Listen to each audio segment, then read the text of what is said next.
The average cost to respond to an insider threat is $11.45 million. That's a lot of reasons why a functional insider threat program must be a core part of any modern cybersecurity strategy. To protect your organization's sensitive data and meet compliance requirements, you need controls in place to deter, detect, and disrupt insider threats. With ECRAN system, you can meet control requirements imposed by compliance mandates all within one insider threat management platform. Get your free 30-day trial at securityweekly.com/ECRAN. That's EKRAN, and fulfill your compliance requirements. Are you struggling to reduce your cybersecurity risks and meet compliance mandates? Wishing you could be proactive instead of reactive? You need a solution that integrates cybersecurity together to make it affordable, accessible from anywhere, and simplistic, so you can gain a return on investment on your resources. Cyrisma is your answer. It gives you a single interface to identify sensitive data, vulnerable systems, insecure configurations, track progress, and assign accountability. Visit securityweekly.com/Cyrisma today for a 7-day test drive and impress your leadership. That's Cyrisma, CYRISMA.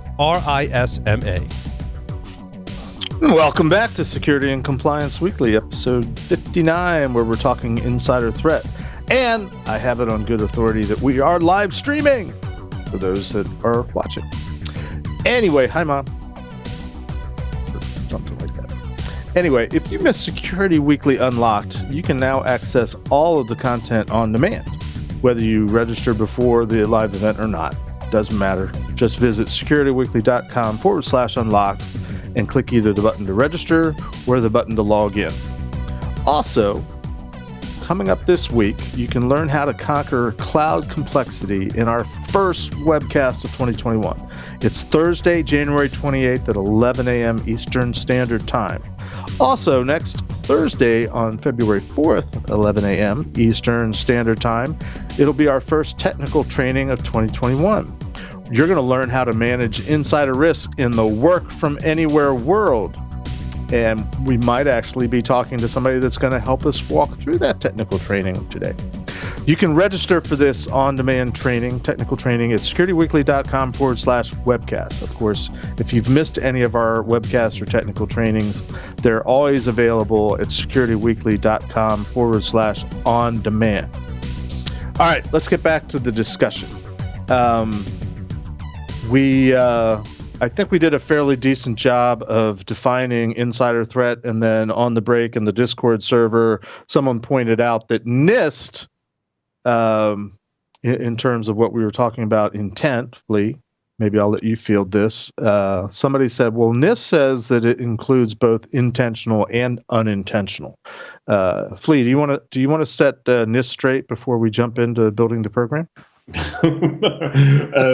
Yeah, I can't claim to be an official from NIST or anything like that. I think more of my statement, is more related to just what resonates with people naturally and what they naturally understand. I still believe that we're most effective as security professionals when we're actually speaking the language that the majority of our corporation speaks. And I don't know if anybody intuitively would say that me or somebody else clicking on a phishing link is insider threat. And I think that makes it a little bit more difficult to actually have these conversations inside of a company when we actually cloud these definitions.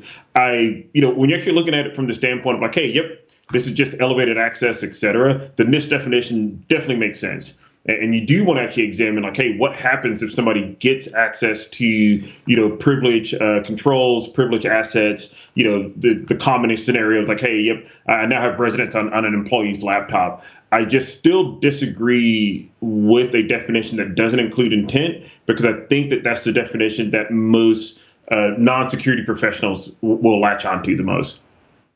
Gotcha.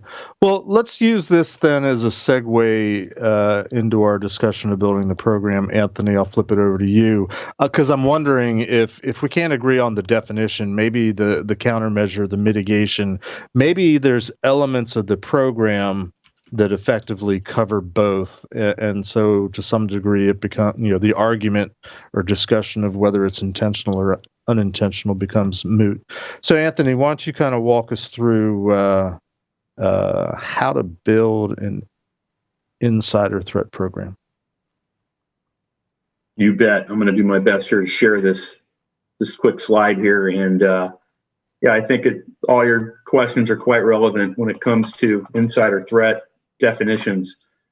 But when it comes down to NIST, in the 800-53 definition segment, I think they're covering all of that we just went over. And as far as insider goes, if it is a negligent or an errant threat, technically it comes from the inside, and what it leads to is exfiltration. That's what we're trying to defend against, is data exfiltration and the loss of intellectual property.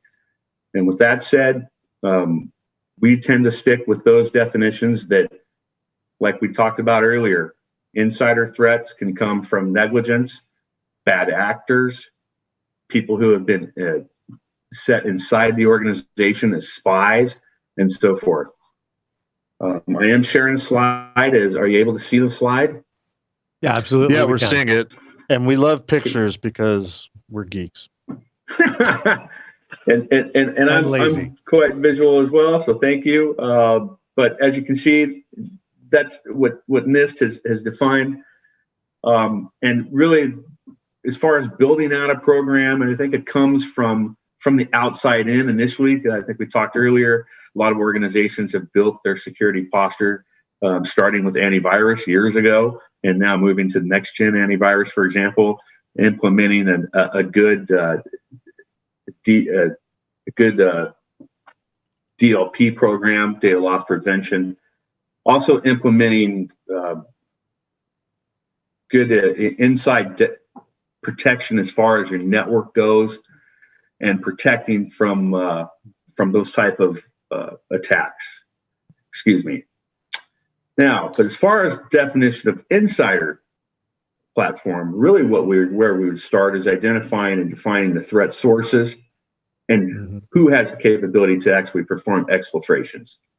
Once that identification is complete, the next step would be to identify or detect where the insider threats can come in real time. And what that would instill would be implementing a solution to be able to monitor the environment. And what we've implemented is the capability to take video recordings to be able to go back in time to perform forensic search, for example, and identify where actual endpoint users have gone and accessed, what systems they've accessed. Thirdly, as far as the insider threat program, I think the most important aspect of the system would be being able to respond to those attacks. Specifically, being able to respond to a specific URL that was accessed and block that URL, for example, and block that user's access. Being able to go in and limit the capability of downloading or exfiltrating information onto a USB stick is another example where we can respond. If we notice that an actual download is occurring, it can be blocked in real time. And then thirdly, going out to, I talked about websites, but being able to go and say copy and paste functionality and block that capability when somebody's out on it in a remote connection and cuts and paste sensitive information onto their desktop. So the capability to respond is of the utmost importance. Being able to go back in time, okay, forensic search, investigative capabilities to go back and see where users were, what their activities were, what access they had, what applications they accessed throughout the day, what time they were working. If, for example, maybe they came in the middle of the night, that might raise a red flag that this user is now accessing this server at 3 a.m., for example. And then lastly, being able to go out and protect the data. Okay, how do we protect? I talked about blocking and tackling is really what an application of this level would give the administrational team, is to block and tackle and protect the data and their intellectual property with the system implemented. I'm going to stop there. It's a lot at once, and happy to hear feedback. You know, this is remarkably similar to the NIST CSF. Identify, detect, respond, recover, you know, that kind of thing. It's a NIST theme. It really is. And I'm good with that. I like it. I wish that actually... Well, yeah, I was going to say, it's probably a good thing to just normalize because, you know, people get upset over the complexity of this business, but it really boils down to a couple simple steps. And if we're all speaking about the same steps and how it applies in a particular instance, that's probably a good thing. Yeah. I have many comments. I'll jump in, and since everybody else is stuttering, the one thing I don't see in these 5 steps, at least not initially, is what we were talking about in the first segment about vetting employees, doing background checks and things like that. I suppose it could be. And I'm not asking you, Anthony, to be a defender of the of NIST 853 or whatever, because I know that this is you're quoting a recognized source, or at least what most people accept as a recognized source. So I acknowledge that. So it's really an open question, I guess, to anybody. Where does the vetting and the pre-employment or screening of employees fit into this 5-step approach? Yeah, that's a good question. Like what's been mentioned earlier, a lot of organizations start from the outside in. They've got their intrusion protection in there, on the network. They've got their antivirus rolling. They might even have some, special capabilities to watch the endpoints, if you will, to see what type of applications are being utilized. But I think at the end of the day, most organizations have already gone to what we call a SOC 2 compliance landscape, where they have a SOC, or they might even have a SOC for hire, where they leave that up to that mentality, even if they don't have one implemented, to follow a SOC 2 compliance structure, where the background checks apply for people that are involved with the SecOps teams and et cetera. Right. I guess my other big question, broad question, I should say, I'm trying to figure out how to fit this into compliance, and of course, I've got PCI on my mind, but it could be any compliance standard. Ding. How does you can turn it back on now, Scott? How does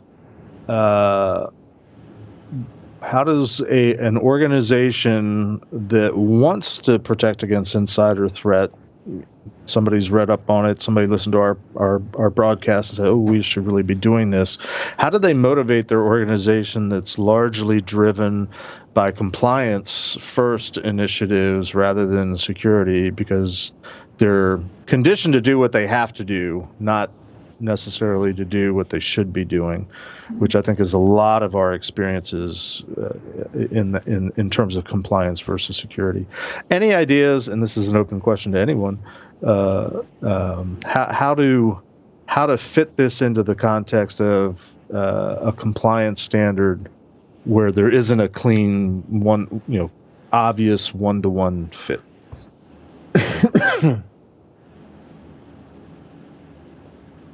Do me a favor. Say it again.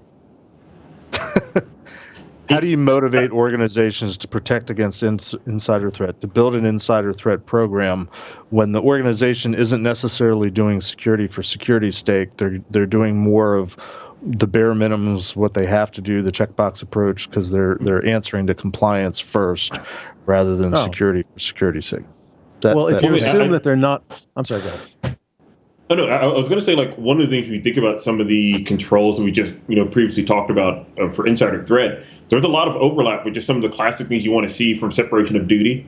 Some of the classic things you actually want to see from a logging and audit standpoint that play right into some of your other regulations around HIPAA, PCI, et cetera. So I think if somebody's saying that, hey, they do have some kind of external, regulatory obligation or some kind of compliance obligation, insider threat, I think, becomes more important to them than maybe some people that don't believe they have these regulatory obligations.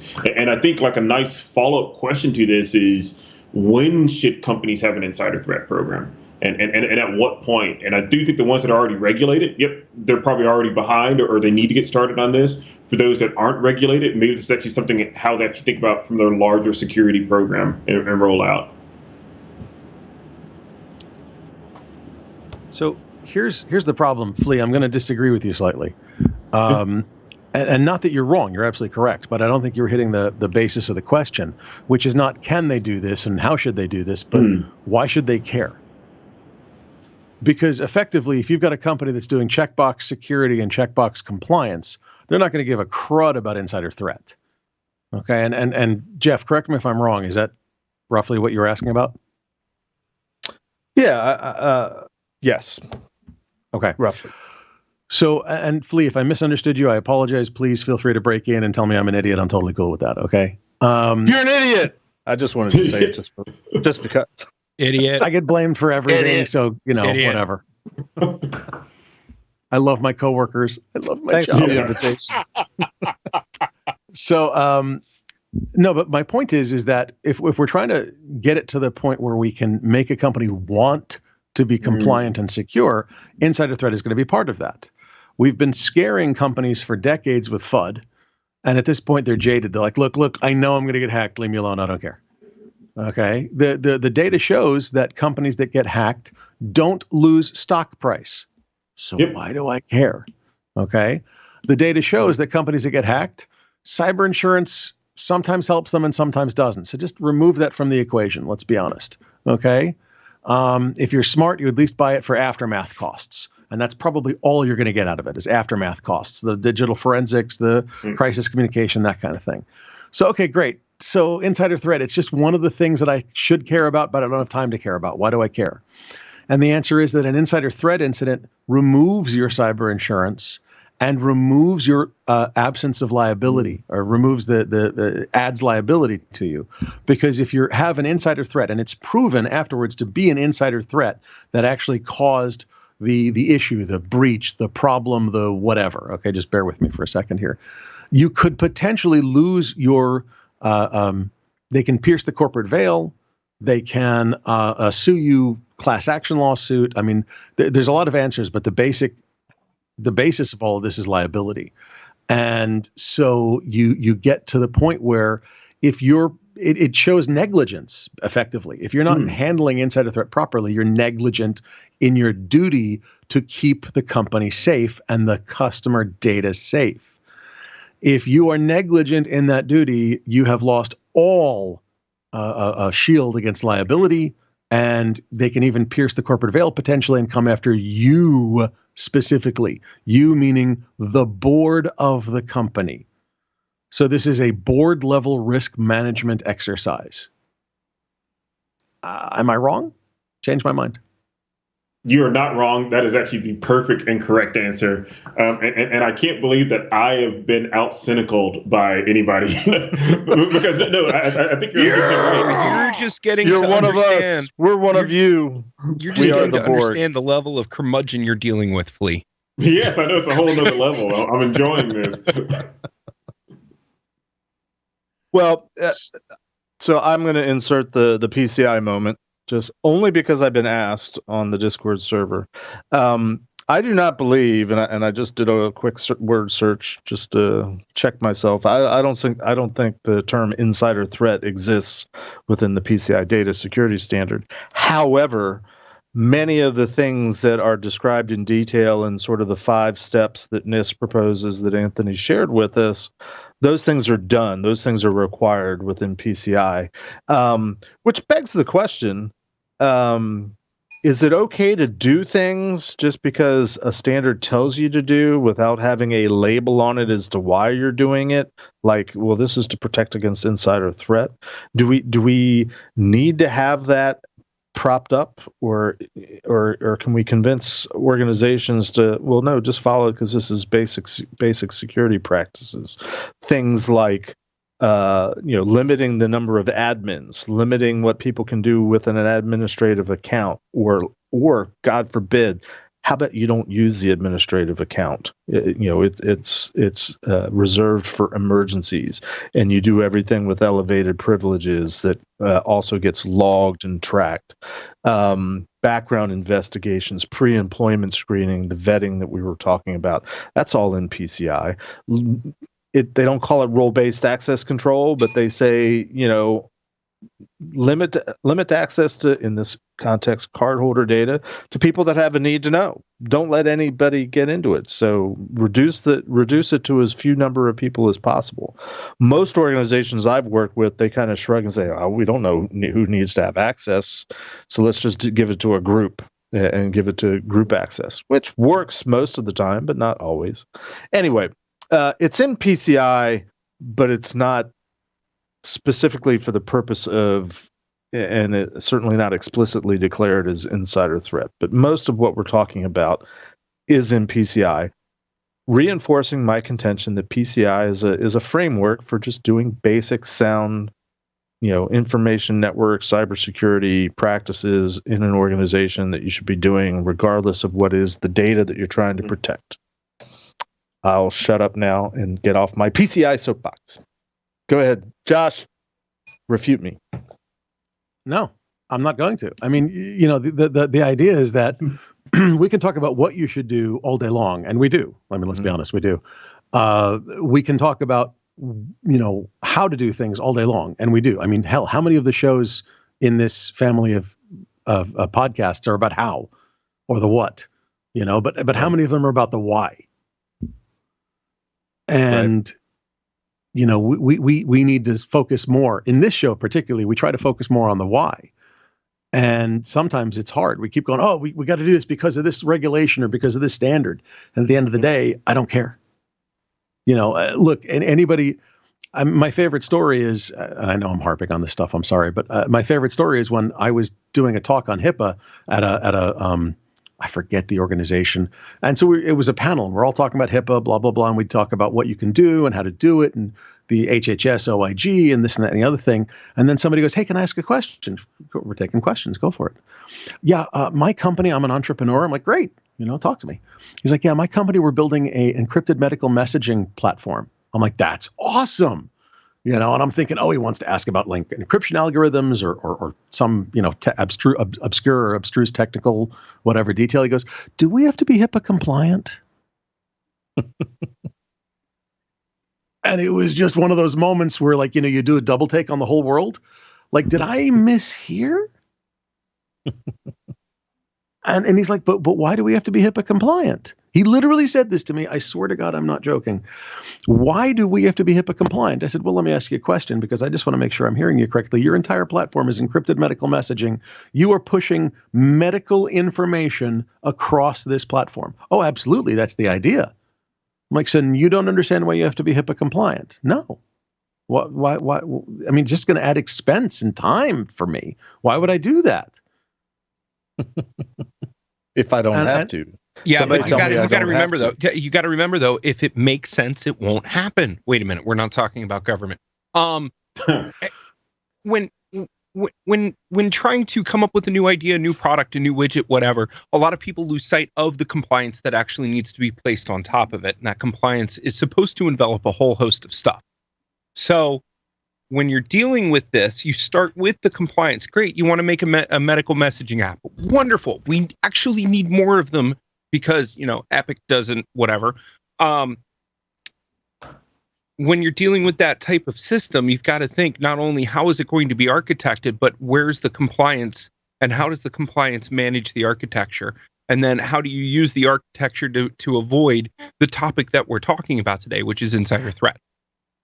Josh? So you're talking about architecting your systems to avoid a specific threat. And I think that's wonderful. And so I'm going to pick up a soapbox and stand on it for a minute. But I mean, here's the problem. Insider threat, and we spent 30 minutes discussing what's insider threat. Is it somebody unintentionally clicking a link? Is it somebody, intentionally going around practices or rules or regulations or whatever? And we got to the point where we're like, okay, so there's intent involved there. There's practices and controls and rules involved there. There's maliciousness involved there. There's a lot of different pieces that, we outlined where insider threat is. And part of this is that you got to realize that your entire compliance world and your security world and your intent world all interact. We put in controls to manage what people can do so that they cannot do things that they should not be doing. We have rules so that we don't rely on their judgment because some people's judgment is about as good as a wet rag. And we put in so that they get guidance on what they should be doing. There are security measures, there are compliance controls, call them what you will, that do the same thing. They guide people through. Okay, sledgehammer? Oh, how do we get the idea across the board? And so Flea, go for it. No, I was just going to say, I just love where you were going with that because I think you answered the question that the gentleman in the audience needed to hear from you with regards to HIPAA. which really is the true why, right? I think a lot of people get stuck in this idea that compliance is an obligation, as opposed to a set of instructions, and as Jeff said, a framework for thinking about security controls and thinking about how to actually deal with these particular things that we actually believe are going to be threats to you because you work in an industry. So, like, if you're dealing with, medical information, healthcare, et cetera, there's a particular set of threats and a particular set of assets that we believe, if you apply these controls as dictated by, HIPAA, that you're going to be in a better position to actually control. And I think that's where we kind of miss out on that why and the explanation there. And I think it goes back to the topic of insider threat. When people think about starting an insider threat program, if they can understand the why, I think that's an easier way to actually get the buy-in. And I loved your example. Like, no, well, the why is that if you want to control the risk of, just our own personal liability here at the corporation, et cetera. So I love where you're going with this. Please continue. Add more boxes for your soapbox. I think that, what we're trying to do in business is we're trying to guide people to do the things that we want them to do. Our workers, our clients, our partners, our affiliates. If you're an affiliate, I want you to have access to this data because I want you to make me money with it. Okay. But I don't want you to have access to this other data because you don't need it. And you could get pissy at me because I'm dealing with 40 other affiliates or whatever. If you're an employee, I want you to do these 15 things on a daily basis. So we put in controls, practices, security measures, all of these things to guide people down the pathways of doing the things we want them to do. Okay, that's kind of what they're all for, and not doing things we don't want them to do, of course, is the corollary. I don't want you to try to access things you should not access, so I put a control on it. You don't have access to that because your role does not include that. That's role-based access control. It's literally what it's about. When you've got compliance controls and security measures and all of these things, the rules, the policies, the procedures, the processes, the security controls, the compliance practices, they guide people down pathways that we design for them to go down. And if you don't think of it that way, it's going to be awkward. They're going to come up with shadow IT so they can get down the pathway to get their damn job done. Okay, that's why shadow IT exists. And so you've got to design those pathways and to design their jobs and their role and their world so that they can go down them with a minimum of interference and a maximum of guide rails. And when we do that, we are performing security, we're performing compliance, we're disallowing insider threat. If we want a developer to not be able to promote code, we need to put controls and guardrails in place so that they cannot promote code. We do not depend on their goodwill. We have a rule: you can't promote code, but we also put a control in place that says your role says you cannot promote code. You're not allowed to. I think you're touching on probably the biggest issue in the industry and why we exist and all make a living in this industry and why it frustrates us. And that is, in the old days, during the Civil War, when I first got my start. Bravo, sir. Bravo. Well done. We, in terms of where security, we queue up the yakety sacks, right? It was very, very much the expectation that every employee, every user, every member of whatever the organization would do the right thing. In fact, historically, that's a really bad idea. I want to say shortly after World War I, when the government was trying to set up a predecessor to the National Security Agency, an intelligence type of agency. I forget the name of the congressman off the top of my head right now, but one of the dissenters was quoted as saying, I want to say it was after World War I. Okay. I can Google it, but I'm not going to take the time to do it right now. You can find it later. The gentleman is quoted as saying, "Gentlemen do not read other gentlemen's mail." Why would we need to have a whole organization and spend money on protecting the security of correspondence? So the Black Chamber, the Black Chamber, the Cipher Bureau. Thank you. The paradox between expecting people to do the right thing and preventing them from doing the wrong thing, I think, is one of the foundational problems within our industry. Brilliant. Good point. Oh, well said, sir. Thank you. So to try to wrap things up a little bit, I think we've made it abundantly clear. I think I even had an epiphany. I know because my chair's wet. It's all about the why. That was pretty off color. I'm sorry. Yes, it was. I wet myself. The why is very important, and we've said it on air. We've said it in the Discord server, and my problem and frustration within our industry is meeting so many people, whether it was in PCI or whether it's at countless vendor conferences, security conferences, getting people to articulate the why.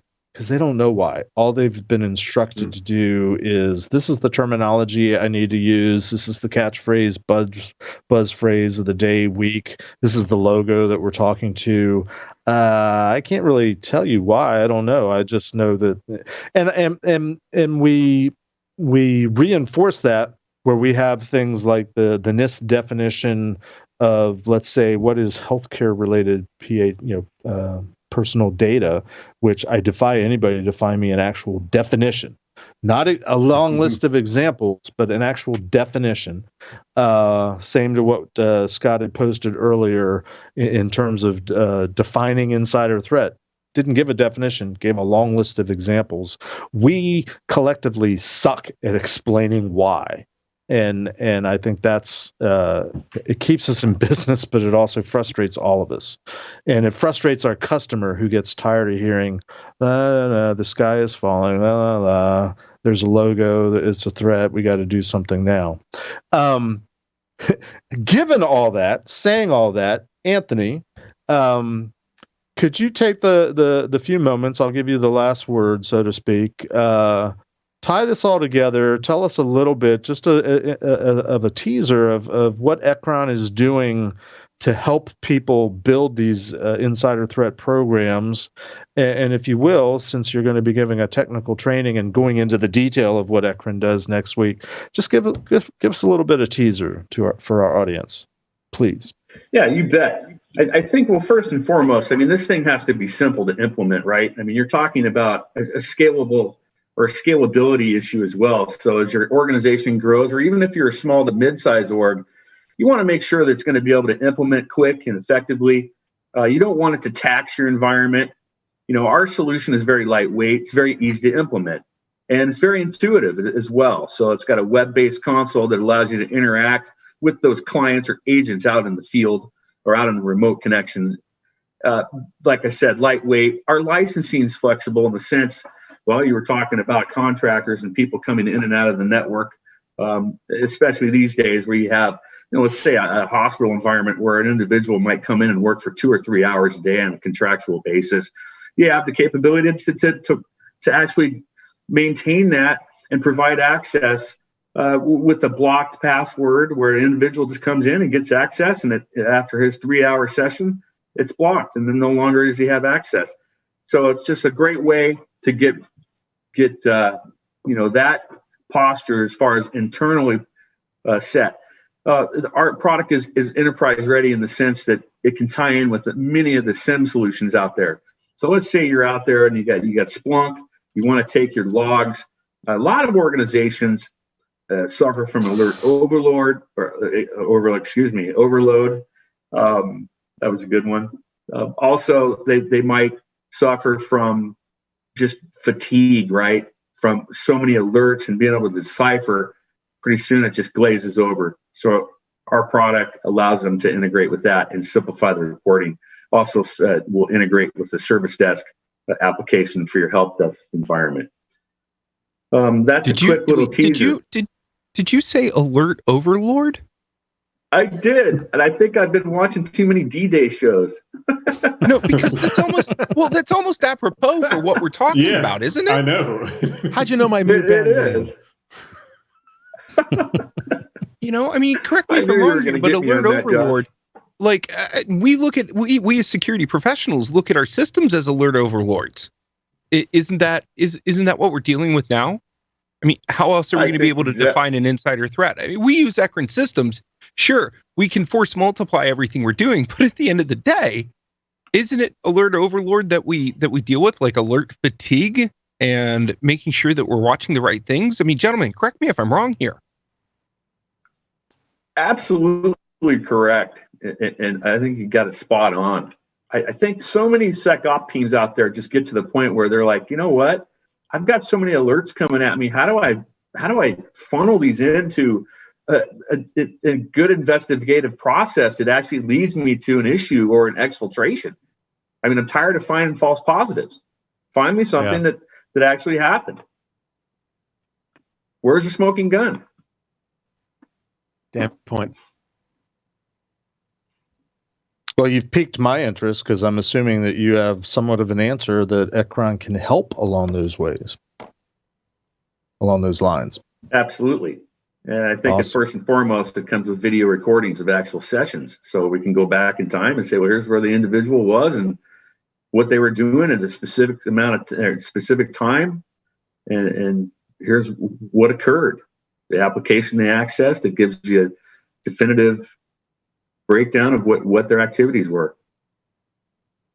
Well, and all of that logging, not to give us shameless PCI plug again, is required by PCI in the context of access to specific type of sensitive data, cardholder data. But again, it's not overtly given in the context of this is to prevent an insider threat from exfiltrating, subverting, compromising the data at hand.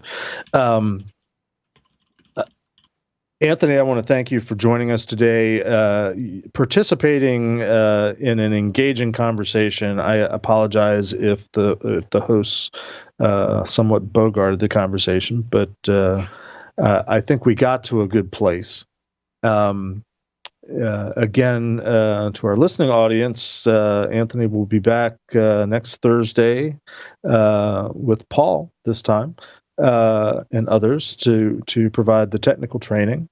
If you want to learn more about Ekron Systems, of course, you can visit securityweekly.com/Ekron, which is EKRAN, or Echo Kilo Romeo Alpha November, if you're a military type.